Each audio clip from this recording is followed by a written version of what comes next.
Okay,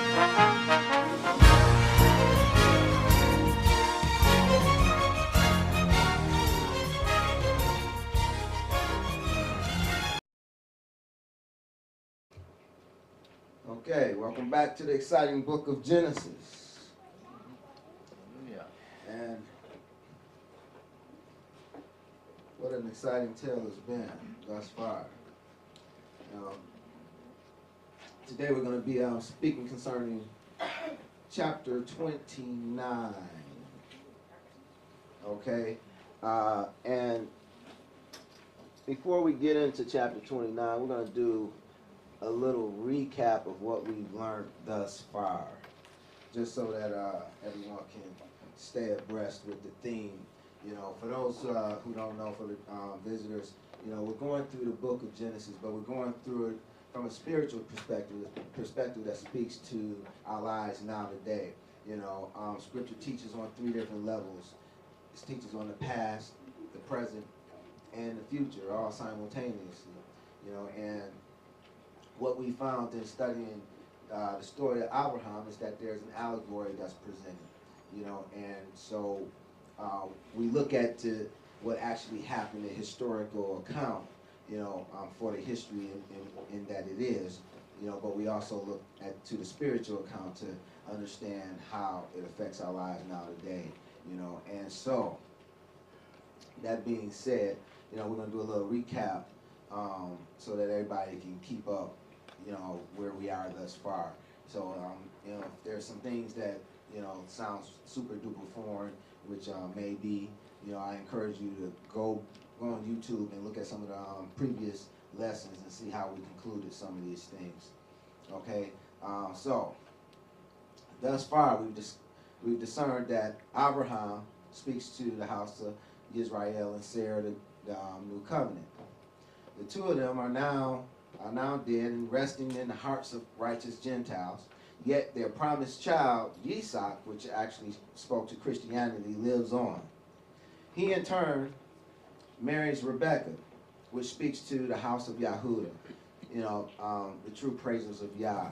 That was specifically those that was shackled and sold into slavery.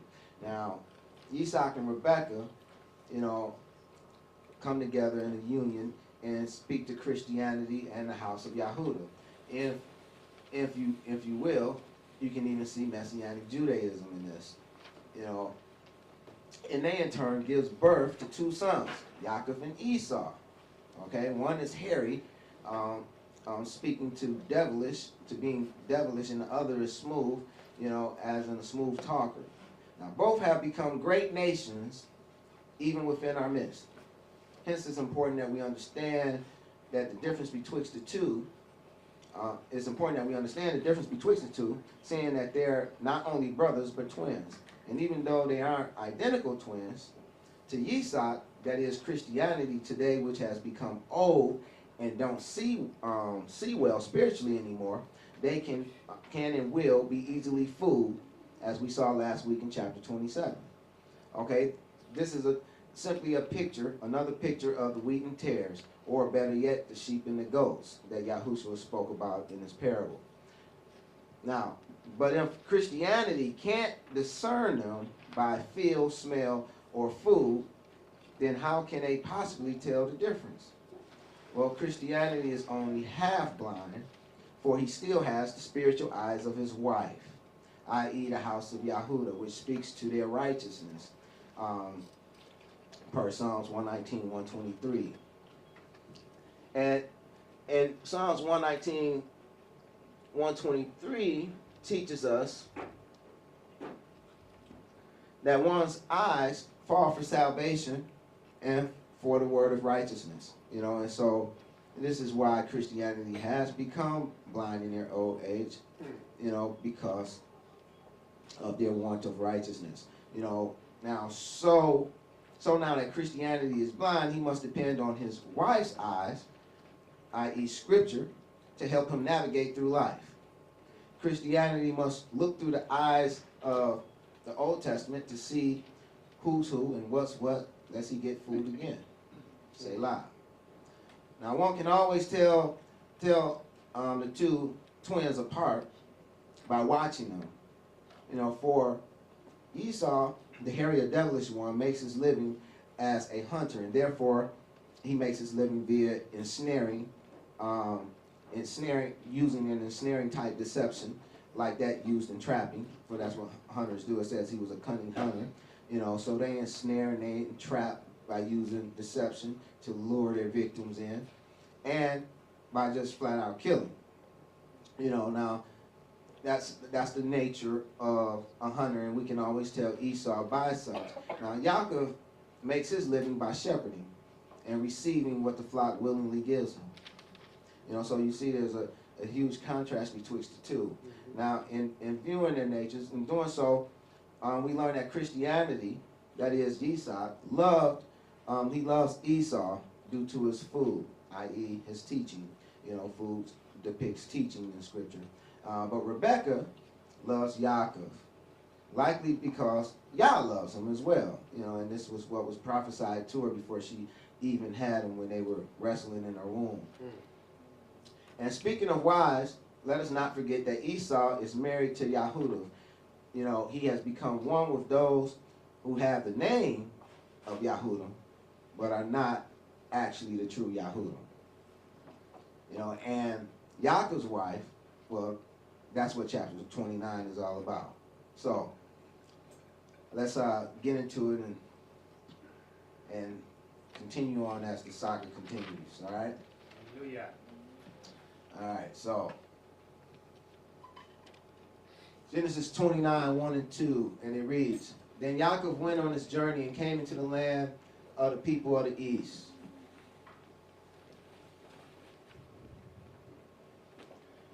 And he looked, and behold, a well in the field, and lo, there were 3 flocks of sheep lying by it.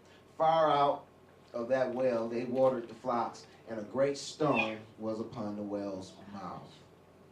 Okay, now, looking at it, from the historical account, it is what it is. This is what happened. This is what was. But there's also a spiritual significance to these things. Now here it is. We have Yaakov, who speaks to, one of the 2 sons of Christianity that actually goes on a journey, in hopes of finding a mate. And says he comes into the land of the people of the east.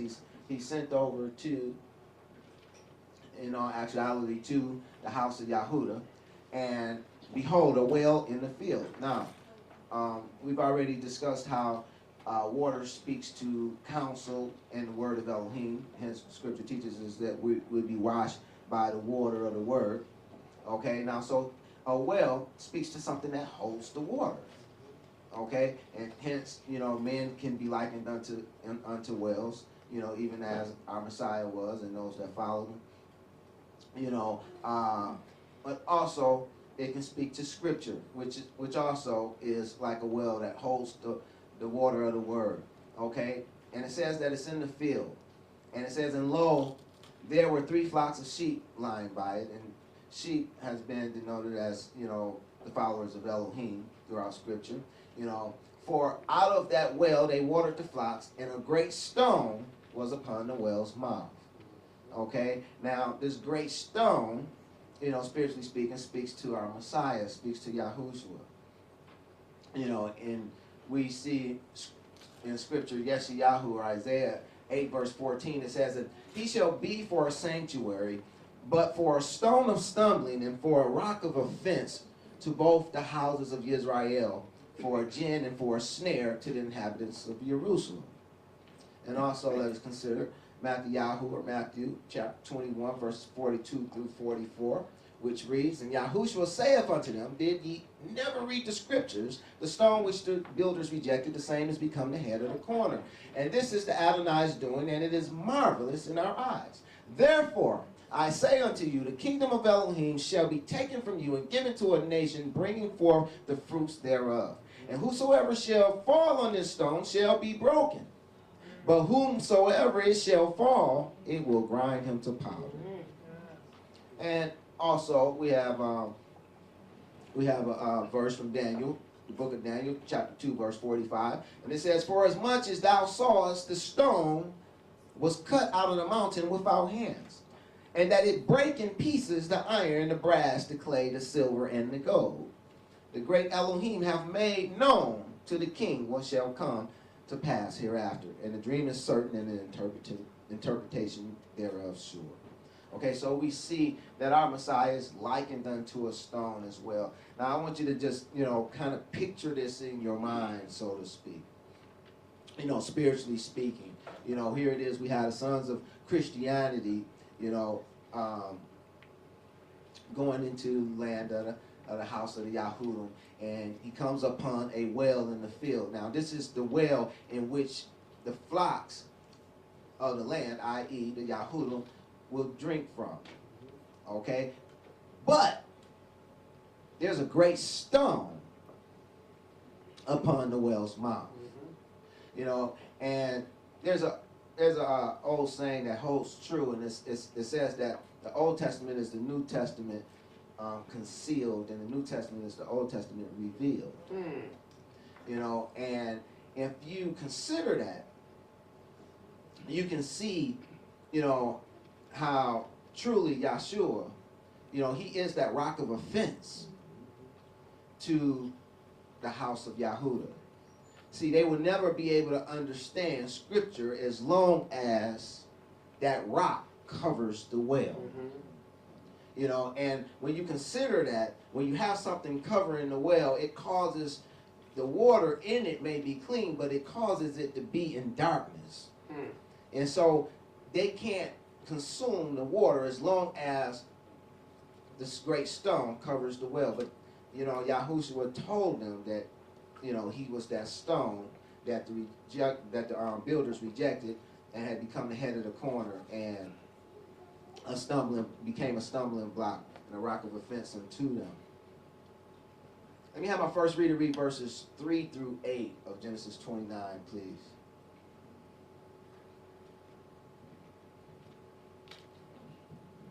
And thither were all the flocks gathered, and they rolled the stone from the well's mouth and watered the sheep, and put the stone again upon the well's mouth in his place.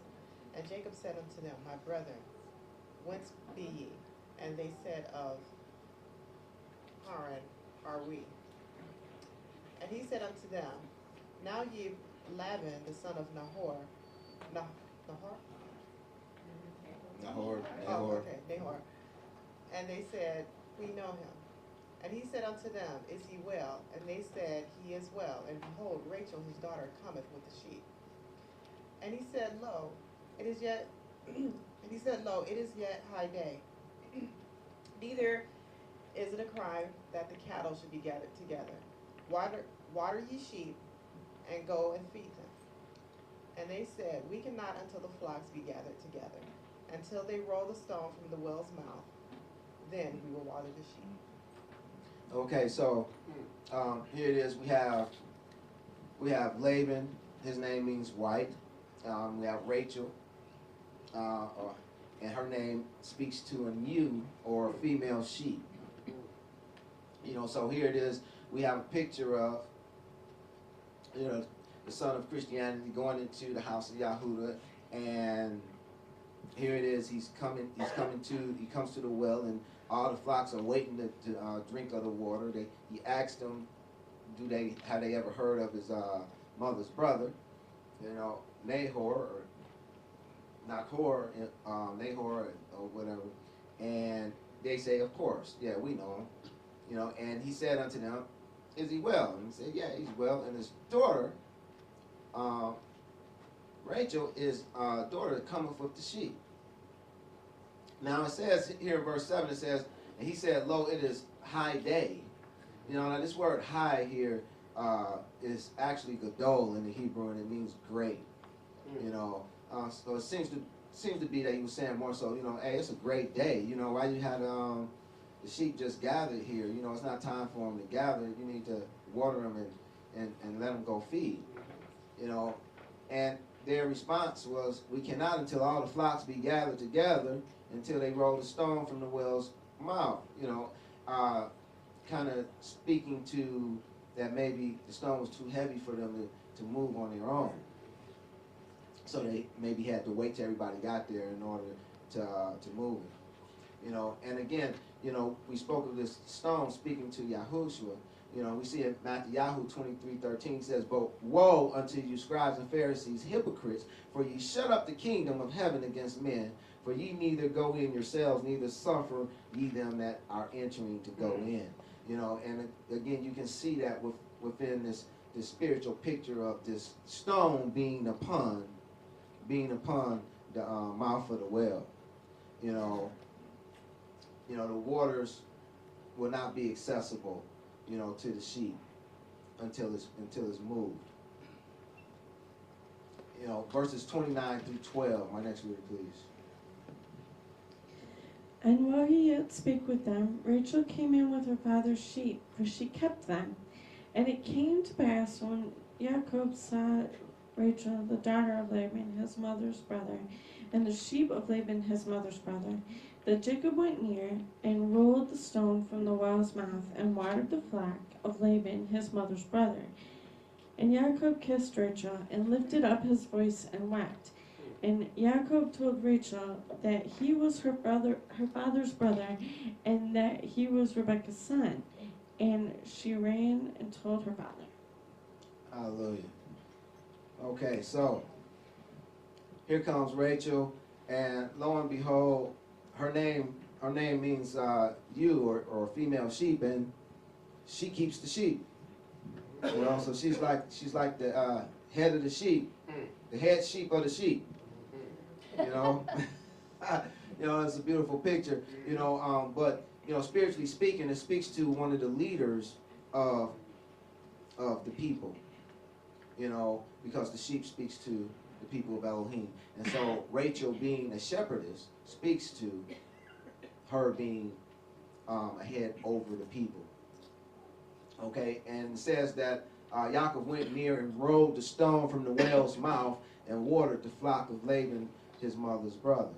You know, and so this is a picture of Christianity actually feeding, you know, or watering the flock of the house of Yahudah. You know, and in a very large respect, you know, this has been taking place even now today. You know, there's more and more Yahudim that's converting over to Christianity in some respect or another. You know, and it says, and Yaakov kissed Rachel. You know, he knew she was going to be his wife, and, you know, he just started going at it. You know, no,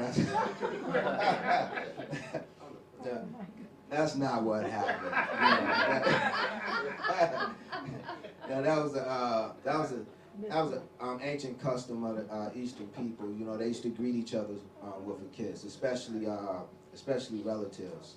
You know, and they actually would kiss them on the cheek, on both sides of the cheek. You know, that was the custom during their time. Let me have my next reader read verses 13 through 19. Oh, did I miss something? And Yaakov told Rachel that he was her father's brother and he was Rebekah's son, and she ran and told her father.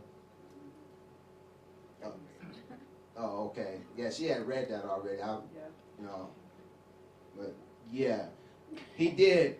You know, he did do that. So next, let me have my next reader read verses 13 through 19, please. And it came to pass, when Laban heard the tittlings of Jacob, his sister's son, that he ran to meet him, and embraced him, and kissed him, and brought him to his house. And he told Laban all these things.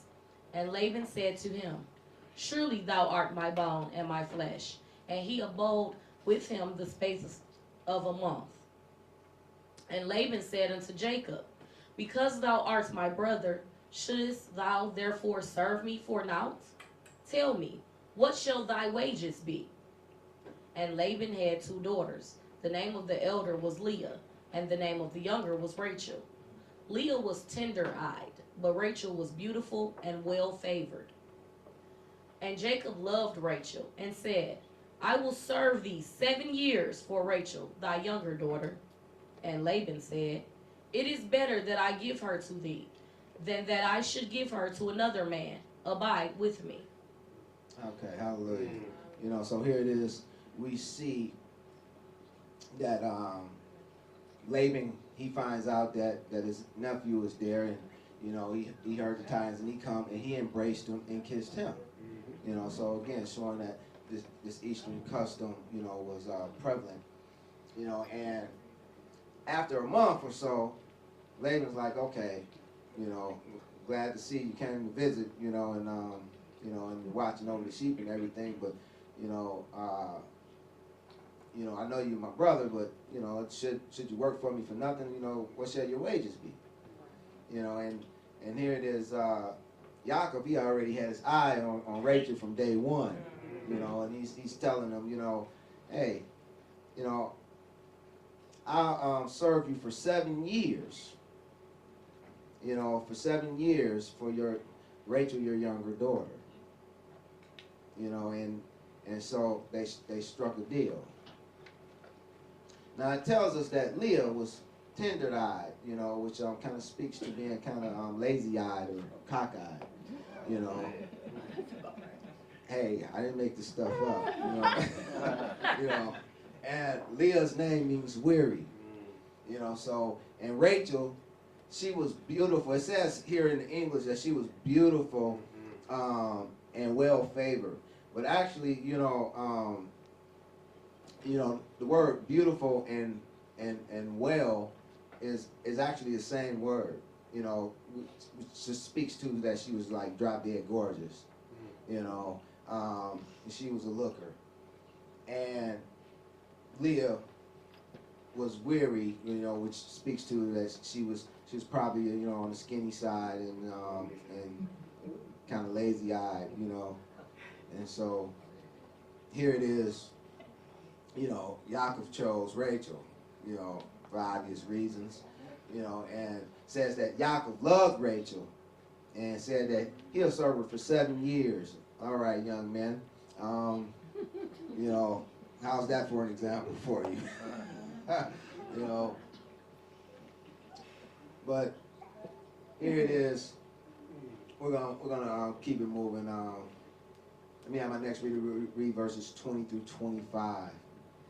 And Jacob served 7 years for Rachel, and they seemed unto him but a few days for the love he had to her. And Jacob said unto Laban, Give me my wife, for my days are fulfilled, that I may go in unto her. And Laban gathered together all the men of the place, and made a feast. And it came to pass in the evening that he took Leah his daughter, and brought her to him, and he went in unto her. And Laban gave unto his daughter Leah Zilpah, his maid, for a handmaid. And it came to pass that in the morning, behold, it was Leah. And he said to Laban, What is this thou hast done unto me? Did not I serve with thee for Rachel? Wherefore then hast thou beguiled me? All right, here it goes. You know, now, according to the deal, Yaakov served 7 years for Rachel. We had an understanding, right? You know, in verse 23 tells him it came to pass in the evening that Laban took Leah his daughter and took it unto him, and he went into her. You know, and says that Laban gave unto his daughter Leah Zilpah, his handmaid, his maid for a handmaid. Now Zilpah names means a trickling, which speaks to her being flippant or talkative. Yeah, she liked to talk. You know, and so here it is. We see that our brother Yaakov, he kind of got tricked. Man. Yeah, that's horrible. Yeah. He worked 7 years for Rachel, and he got tricked into getting the weary, sickly looking cockeyed daughter instead of the beautiful daughter. Hey, you know, but you know that's so that's what transpired, and you know, seeing that. You know, when it got dark outside, see, it wasn't like now, you know, where they went in and they had lights and all this, that, and the other. You know, when it got dark, it was dark. You know, kind of like if you ever been out to the country and lights go out and you can't see your hand before your face type dark. Yeah, it's, you know, it's really, really dark. You know, and yeah, that's all we're going to say about that. All right, so let me have my next reader read verses 26 through through 30. So, you know, we see that Yaakov, you know, he said he was beguiled, he was tricked, you know, bamboozled, hoodwinked, led astray. You know, he was upset about it, you know. And so here's Laban's response to what he said. Next reader, please. And Laban said, it must not be so done in our country, to give the younger before the firstborn. Fulfill her week, and we will give thee this, also for the service which thou shalt serve with me yet 7 other years. And Samson's wife wept before him. He said, Just the Genesis part. oh, I'm sorry. It's okay. Oh, just pick it up with verse 28 right here. And Jacob did so, and fulfilled her week. And he gave him Rachel, his daughter, to wife also. And Laban gave to Rachel his daughter Bilhah, his handmaid, to be her maid. And he went in also unto Rachel, and he loved also Rachel more than Leah, and served with him yet 7 other years. Okay, so now this is how it unfolded. You know, Laban said it must not be done in our country. You know, but why didn't he tell them that from the beginning? You know, when they first made the deal, you know, you could have told me that. You know, no, he waited till after he worked the 7 years, sent the older one in there, you know, and then was like, oh, you know, but you can still get the one you want. It's gonna cost you another 7 years. You know, and so he says, fulfill her week. And now, what he's speaking about when he says fulfill her week, he's actually talking about continue on with the week of the marriage feast. Yeah. You know, the marriage feast during those times was a week long.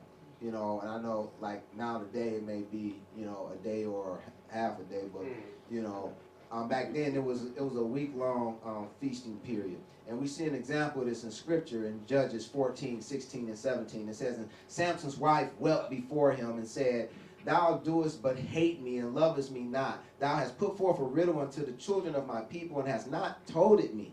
And he said unto her, Behold, I have not told it my father nor my mother. Shall I tell it thee? Girl, stop playing. Anyway, he goes on and say, and she wept before him the 7 days while their feast lasted. Now think about this. This is supposed to be, you know, he already you know, paid his purchase price and everything. You know, and this is supposed to be, they supposed to be honeymooning these 7 days, and she crying every day. Not cool, you know what I'm saying? You know, and it goes on to say, and it came to pass on the 7th day that he told her, because she lay sore upon him, and she told the riddle to the children of her people. You know, and you got to go to Judges to get the rest of that story. But here it is. You know, it shows that, you know, the custom was a 7-day feast. And this is what was being referred to when Laban was telling Yaakov to fulfill her week also. To fulfill her week, speaking of Leah's week. You know, and it says in verse 28, and Yaakov did so and fulfilled her week. You know, and he gave him Rachel, his daughter, to wife also. So then that's when he gave Rachel, his daughter, to wife also.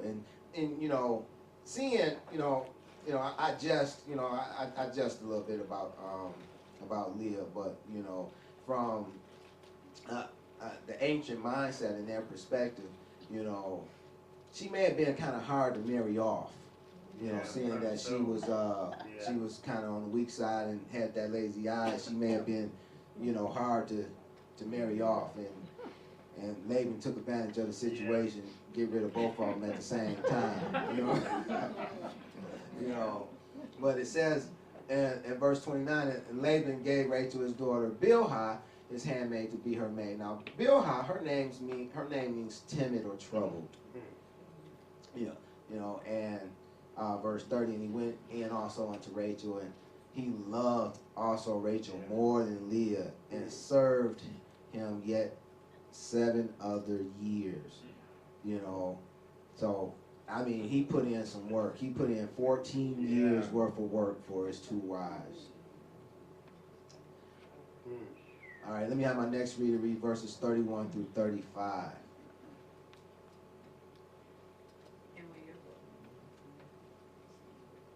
And when Yahuwah saw that Leah was hated, he opened her womb, but Rachel was barren, And Leah conceived and bore a son, and she called his name Reuben. For she said, Surely Yahuwah has looked upon my affliction. Now therefore my husband will love me. And she conceived again and bare a son, and said, Because Yahuwah has heard that I was hated, he has therefore given me this son also. And she called his name Simon. Simeon. And she conceived again and bore a son, and said, Now this time will my husband be joined unto me, because I have bore him 3 sons. Therefore was his name called Levi. And she conceived again and bore a son. And she said, Now I will praise Yahuwah. Therefore she called his name Judah, and left bearing. Okay, so here it is. We see that Yah's no respecter of person. He don't like ugly, not that crazy about pretty. And here it is. He's seen that Leah was hated, and so he opened her womb. And she conceived, and she gave birth, to 4 sons. So if you're keeping score, Rachel, she was barren, and so here it is. Yah opens her womb. She gives birth to 4 sons. So it's 4-0. That's the score. Reuben means behold a son. Simeon means heard or hearing. Levi or Louis, whichever you prefer, speaks to attached or joined to. And Yahuda or Judah speaks to a praiser of Yah. All right. We are going to keep it moving. We're going to go into Genesis chapter 30. So let me have my next reader read verses 1 through 8. And when Rachel saw that she bare Jacob no children, Rachel envied her sister, and said unto Jacob, Give me children, or else I die. And Jacob's anger was kindled against Rachel, and he said, Am I in Elohim's stead, who has withheld from thee the fruit of the womb? And she said, Behold, I make Bilhah, go in unto her, and she shall bear upon my knees, that I may also have children by her. And she gave him Bilhah her handmaid to wife, and Jacob went in unto her, and Bilhah conceived, and bare Jacob a son. And Rachel said, Elohim hath judged me, and hath also heard my voice, and hath given me a son. Therefore called she his name Dan. And Bilhah, Rachel's maid, conceived again, and bare Jacob a second son. And Rachel said, With great wrestlings have I wrestled with my sister, and I have prevailed. And she called his name Naphtali. Okay, so here it is. We have the head sheep of the sheeps, Rachel. She was barren. She bare no children, and she was trying to figure out a way to save face because, her sister just dropped 4 out, like it wasn't nothing. And the score was 4-0. And so here it is. She decided to take Bilhah, her handmaid, and give it unto Yaakov. Okay, and Bilhah, she gave birth to Dan, whose name means judge, and Naphtali, whose name means my wrestling. Verses 9 through 13 goes on to say, and when Leah saw that she had left bearing, she took Zilpah, her maid, and gave to Yaakov. So, here it is, Leah looking and saying, oh, okay, she's trying to catch me, So, it's 4-2 now, right? And she say, well, she playing dirty. She done gave him the handmaid. So, I'm going to give him my handmaid, too. And so he gives Zilpah, her handmaid, and it says in verse 10, it says, and Zilpah, Leah's maid, bare Yaakov a son, and Leah said, a troop cometh. And she called his name God. That is so funny to me. It's like, she's like taunting her sister. Oh, you got 2? All right. Here it is. I'm on number 5. A troop coming. I have a whole troop coming. Now, it goes on to say, Zilpah, Leah's maid, bare Yaakov a second son. And Leah said, happy am I, for the daughters will call me blessed. And she called his name Asher. So we have Gad, which speaks to a troop or good fortune, and we have Asher, which speaks to being happy or blessed. Let me have my next reader read verses 14 through 16. And Reuben went in the days of wheat harvest and found mandrakes in the field and brought them unto his mother, Leah. And Rachel said to Leah, Give me, I pray thee, of thy son's mandrakes. And she said unto her, Is it a small matter that thou hast taken my husband? And wouldst thou take away my son's mandrakes also? And Rachel said, Therefore he shall lie with thee tonight for thy son's mandrakes. And Yaakov came out of the field in the evening, and Leah went out to meet him and said, Thou must come in unto me, for surely I have hired thee with my son's mandrakes. And he lay with her that night. Now what are we gonna do? You know, here it is. We have a whole lot of stuff going on. You know, so here it is. The firstborn, Reuben. You know, he goes out in the days of the wheat harvest. Now, spiritually speaking, this is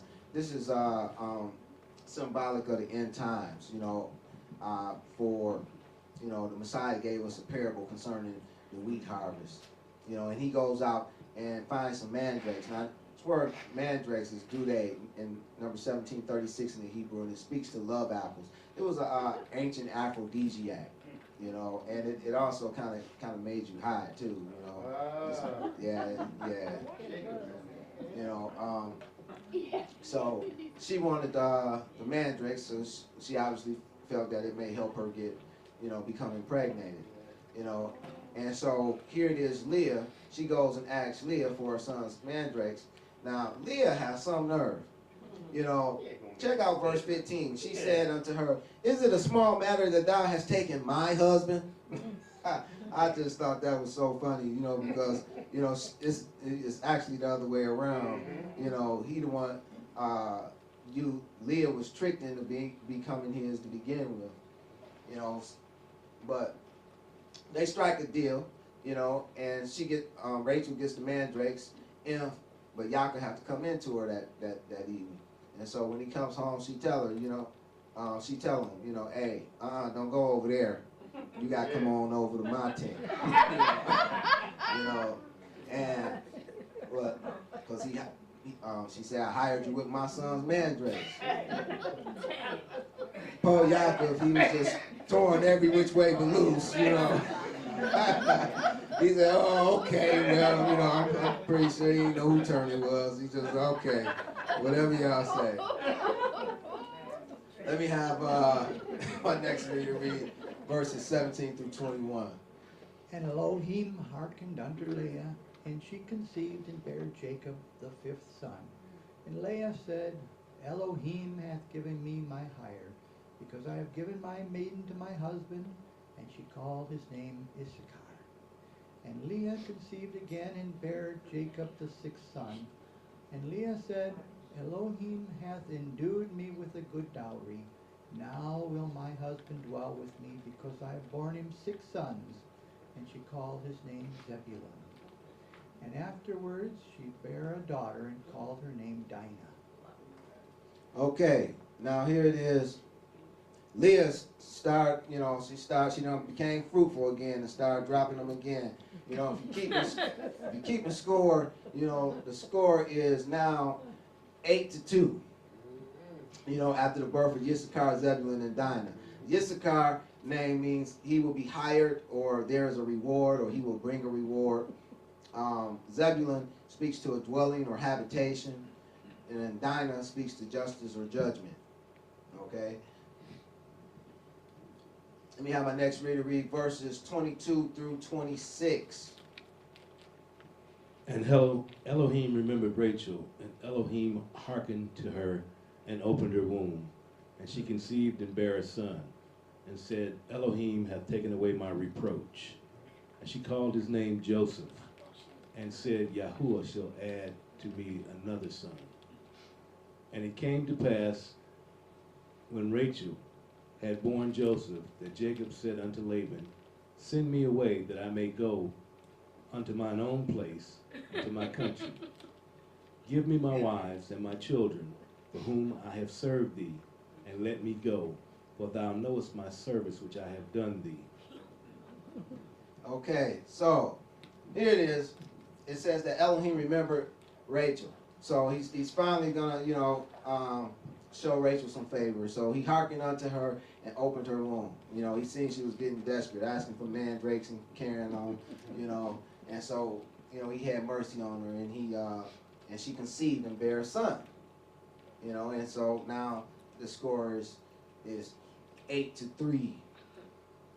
And it says, and she called his name Yosef and said, Yahuwah shall add to me another son. And so Joseph's name means let him add, or he shall add, or increase. Now it says in verse 25, and it came to pass when Rachel had borne Joseph, that Yaakov said unto Laban, send me away that I may go unto my own house and to my country. Give me my wives and my children for whom I have served thee, and let me go, for thou knowest my service which I have done to thee. Why now? Why now all of a sudden, he's ready to go? And the reason being is most likely because, when a woman was barren in those times, it was a reproach unto her. And so now that Rachel actually has given birth, she wouldn't be looked down upon by his people. She wouldn't be disgraced. So now now that she has given birth, it would be a good time to leave. I can head back home now, because he loved Rachel that much that he didn't want her to be looked down upon by anyone else. And so, and that's supposition on my part. That's not scripture, but that's in accordance to their custom, their ancient customs and manners. Okay, and so now he's ready to go. So now, thus far, we have 11 of the 12 children that's been born, right? Okay, and this is kind of how it went down. We have Leah, who names means weary, and she was the cockeyed one. So we have Leah, the weary and cockeyed. She's the first one to start giving birth, and if you put the names of her sons together, it tells you, behold, a son that's hearing, that's joined to and praising Yah.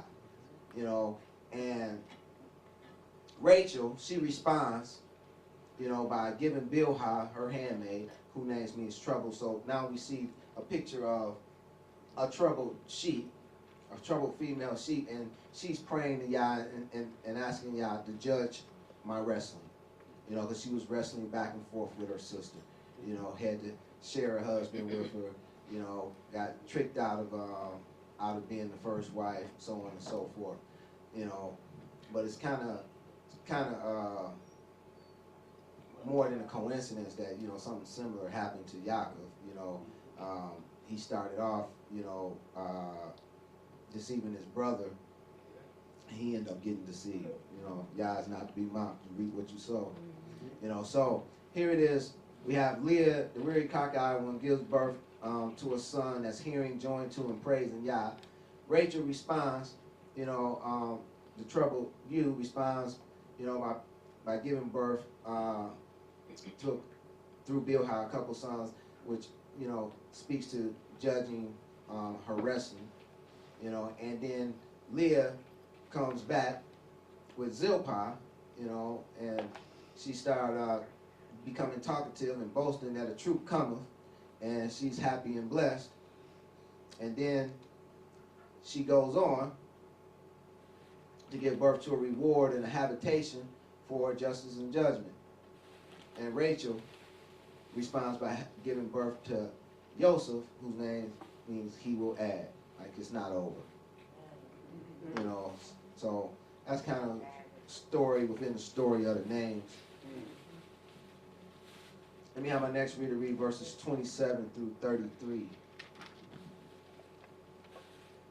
And Laban said unto him, I pray thee, if I have found favor in thine eyes, tarry, for I have learned my experience that Yahuwah hath blessed me for thy sake. And he said, appoint me thy wages, and I will give it. And he said unto him, Thou knowest how I have served thee, and how thy cattle was with me. For it was little which thou hast before I came, and it is now increased unto a multitude, and Yahuwah hath blessed thee since my coming. And now when I shall provide for mine own house also. And he said, what shall I give thee? And Jacob said, thou shalt not give me anything. If thou wilt do this thing for me, I will again feed and keep thy flock. I will pass through all thy flock today, removing thence all the speckled and spotted cattle, and all the brown cattle among the sheep, and all the spotted and speckled among the goats, and of such shall be my hire. So shall my righteous answer for me in time to come, when it shall come for my hire before thy face. Everyone that is not for everyone that is not speckled and spotted among the goats, and brown among the sheep, that shall be counted stolen with me. Okay, so here it is. They striking another deal. You know, he done worked 7 years for Rachel, 7 years for Leah, and now he's saying, okay, you know, it's time for me to go. You know, and Laban is responding and saying, you know, I pray thee, if I have found favor in thine eyes, tarry, for I have learned by experience that Yahuwah hath blessed me for thy sake. You know, now spiritually speaking, you know, this speaks to, you know, Christianity going over to the house of Yahuwah and them becoming blessed, you know, because they're there. You know, and, you know, they begin to grow, you know, while there, and then they get to the point to where they're ready to go. And so now they're being asked to stay, you know, and so our brother Yaakov is being told, he says, you know, well, I need to build some wealth for myself. You know, I done took your little few sheep you had, you know, he says, for it was little, which thou hadst before I came, and now it's increased into a multitude. Now you got a whole lot. Okay, you good. Now I have to provide for my own house. You know, and so he's you know, Laban don't want to see him go because he like those, you know, being the man, you know, with multitude of sheep. You know, so he tell him, you know, well, how about, you know, you stay, just tell me your wages.